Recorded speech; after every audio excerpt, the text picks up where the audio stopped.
Hey, what do you know? They're telling me I'm live. Alright, hello everybody. Welcome back to Retro Gaming Live TV's Retrothon. My name is Janglestorm, and this is my block of exactly 2 games that I'll be playing for you right now.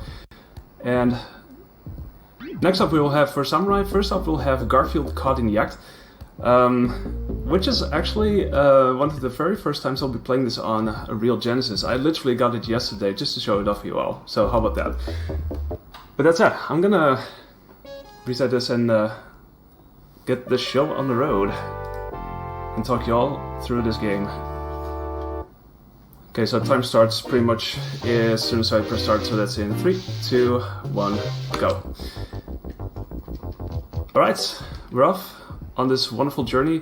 Well, specifically Garfield is caught in this TV because his TVs had broke down, which he tried to fix, but he threw away some spare parts, and out of that came this monster named Glitch, who then transported them into this TV, and well, now he has to get out. So we played through a couple of scenes, basically, some movie scenes, starting with Dracula, where we try to make it through. So yeah, this is probably one of the better looking Garfield games. And that has a reason in that it has been developed, or the sprites have been hand-drawn by Jim Davis in his team, so that's really cool. I think that's really one of the selling points of this game. Apart from that, well, it's this platform game. You have these melee attacks, you've got these projectiles and stuff that you can throw. And well, you get these levels where, in this case, we try to get through several of these tombs, and we have to pull tongues to get ourselves out again. There was this one glitch that I could do just now, where I could have launched myself out of the tomb if I did it very pixel perfect, but didn't quite get that. It would have saved some time. And so we pick up food to keep ourselves alive. We just defeat some skeletons. This is actually a really early jump. It looks like you could jump really late, but if you do that, then you will fall down, so anyway. The levels themselves are not terribly long. We're already at the first boss of this game. We meet Count Slavia, who we have to get back in the coven, and then we have to make sure to open these blinds so that the light comes in. And I was first doing this for a blind race. That's how I got to know this game, and it took me and the opponent like an hour to realize what we actually had to do, because we didn't instantly see that visual cue that we needed in order to get through. But as soon as you know, it's of course really obvious. I mean, Dracula, lights, etc. So and we have to defeat these bats too. Well, we don't have to defeat them, but it's more convenient that way. Okay, and that's actually the boss. And we grab these remotes to get to the next level. In between we have these commercial breaks, because it's TV after all. So yeah, apologies if the bitrate gets killed right now, but there's a lot of static on screen. Like, it's literally what you call a bitrate killer. What we try to do here, in the speedrun in this case, is try to grab these coffee mugs, which will speed us up and get us through this level a little bit faster. And you've got these energy orbs that slow you down, so we try not to catch those. And apart from that, you can grab Pookies to get extra lives and continues, but we don't actually need those, so it's actually really generous with lives and continues, so it shouldn't be too much of a problem to finish this. Anyway, this is the next level. It looks like an auto-scroller, but it isn't.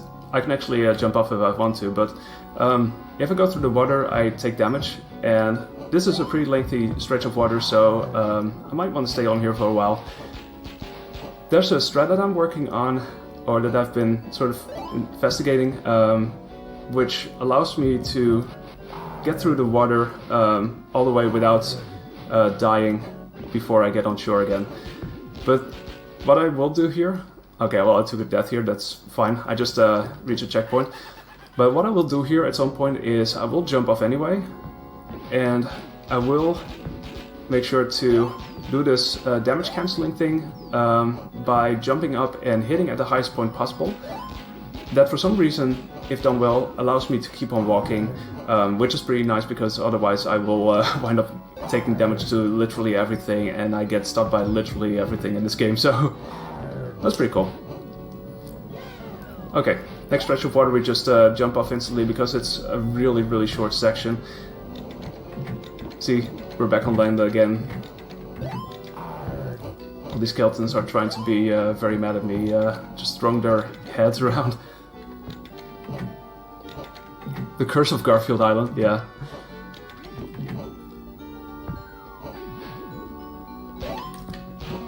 So yeah, we stay alive just grabbing those pieces of pizza, for instance, some other things.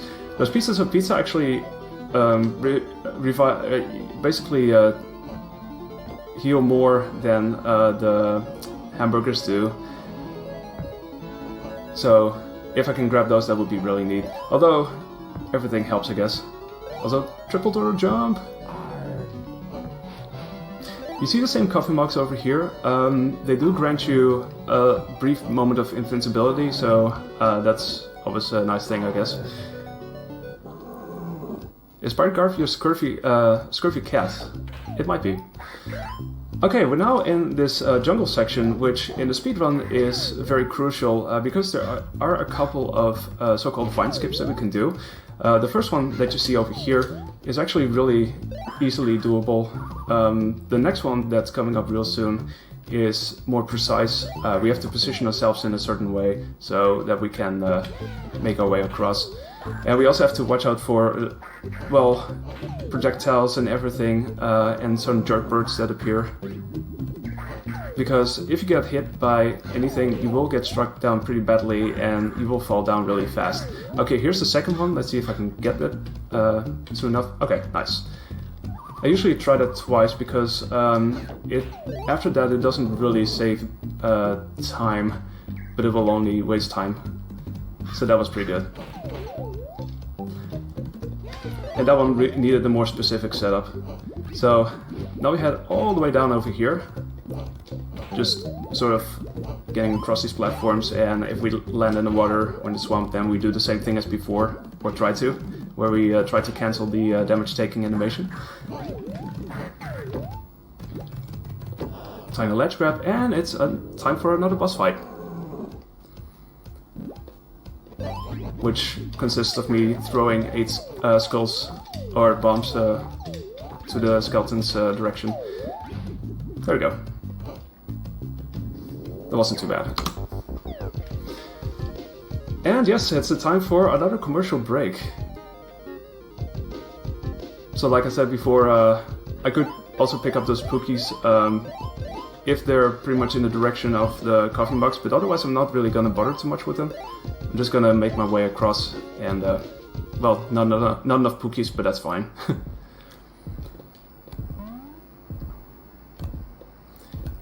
So these wireframe sections you see in between every level as well.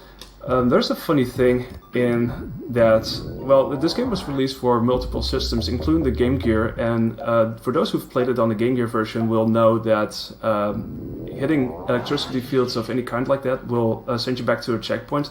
So they work pretty differently, but it's also due to, I guess, the games being developed by very different teams. Even though they share the same name and the same level titles, they are pretty much very different games. And then there's also the PC version, which is most similar to this, but that has an extra level added, including aliens. And in the PC version and in the Game Gear version, this is actually the first level that you start off with, for some reason. I'm not sure why they decided to shuffle that, but that's the way it is. Yeah, the sprites are really, really good in this game. It's really nice to see like an official seal of approval on that, I guess.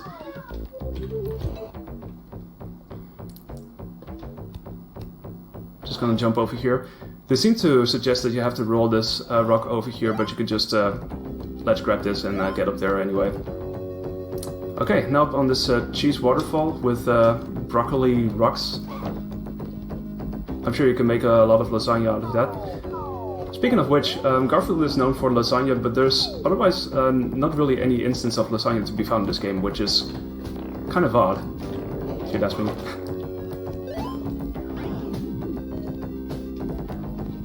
There we go. Got hit by the fire. That happens. You got these cheese strings that I can hang on to. Okay, good. Here I want to make sure that I jump high enough. Because there is a height and jump difference, normally speaking. If you jump straight up, then you jump higher than if you jump sideways. So that might still be true in this case when I launch myself from these branches. There we go. I use the projectiles to keep enemies at a distance so I don't take damage.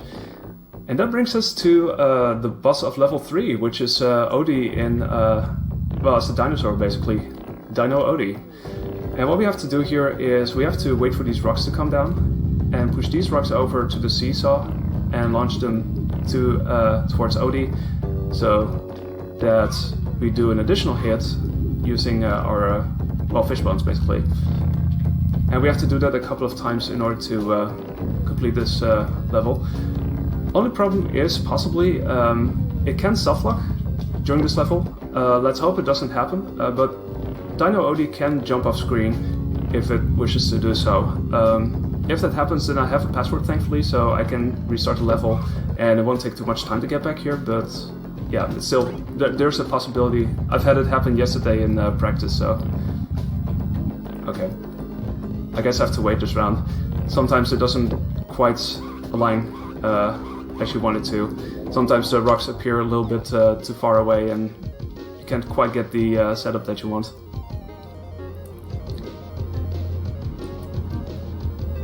Yeah, Garfield had saber-tooth teeth because, well, this is a prehistoric age and it was, of course, a long time ago and such and such. Such a good Dino Boy. Yeah, I know, right? Then softlock. Yay!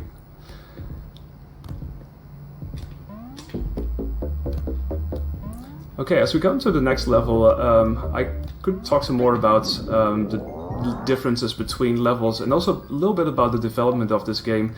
As in, well, it's a game that's relatively rushed before release. Though they had some other plans in terms of levels and parts of levels that they wanted to include, but they weren't able to do that. In this case, they were gonna include a section where you have to ride a train, and that would have been interesting to see. And I think one of the box arts actually makes a reference to that somewhere in the world. I'm not sure which one that was. And some of the later levels were later released as the Lost Levels on the Sega channel, but as with quite a few other things released on the Sega channel, it's not really been preserved, so no one's ever really made a roundup of it, so unless anyone tracks it down, then it will be lost forever, I guess. Okay, so this boss fight is interesting in that I normally speaking have to throw 8 bombs in order to defeat it, but recently I found a way to speed this up, and I'm not quite sure how it works. But I just have to make sure to get 4 bombs first. What I have to do then is basically hug this right wall, and well, you see what happens very soon. There we go, 1, 2, 3, 4. And doing that effectively makes an end to this boss fight for some reason. I have no idea how that works, but it's pretty cool.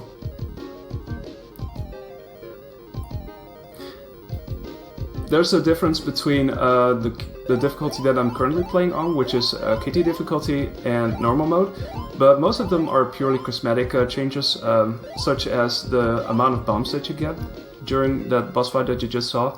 Normally speaking, you get 3 to 4 bombs per cycle.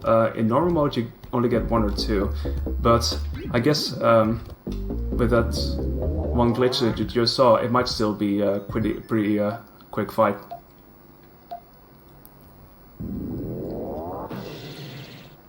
Okay, we go into the Egyptian level, the Curse of Cleopatra. Now we got torches that we can light and platforms that we can jump on if it collaborates nicely. I totally mistimed this. Oh my god. Okay, I'm gonna try it from here. There we go. I just want to get up here in order to have this paw being stuck out, and I can get over here. As you should know how to get through the levels, they're not necessarily very long levels. Like I said, they would have probably been fleshed out a bit more if they had more time to work on this, but as such, it is what it is currently.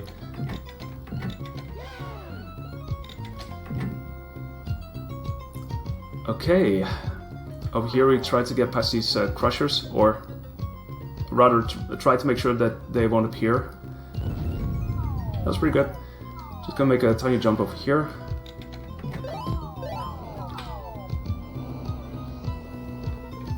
Down here we get a couple of hands that try to reach out to us, and I'm like, well, nope.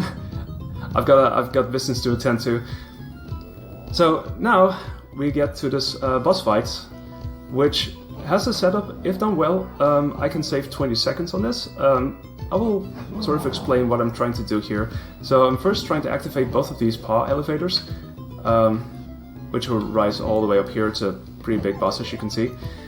And we gotta take care of these scarabs, so we don't like instantly die or anything. Oh crap, okay, I hope that's still good enough, because I tried to get myself up to that horizontal line, because that sets us up for this next jump here. Okay, that was still good. And then we have to hit this eye 5 times in total. If we do this well, then I might be able to jump onto the next paw elevator like instantly. And we got it, nice. That saves us like 20 seconds. If I missed it, some part of it along the way, that would have cost me to take the elevator again, and that would have taken quite a bit longer. Oh, also nice, I just missed that, but that's fine. We got the other time save, which is always nice to show off. Same thing here. It's basically symmetrical. We have to hit this 5 times, and after that we jump down here. We do one early hit on the ice, because that's what we are aiming for next. Normally speaking, we have to do 10 hits, but with that we only have to do 9. It's possible, or it appears to be possible, to hit them before you get to this phase, but it won't actually register any hits, so you have to take it from here. And then you do the same thing with this snake's head. And we have to hit it 10 times. And then we wait a very long time before we can get out of this level. There's a bit of lag.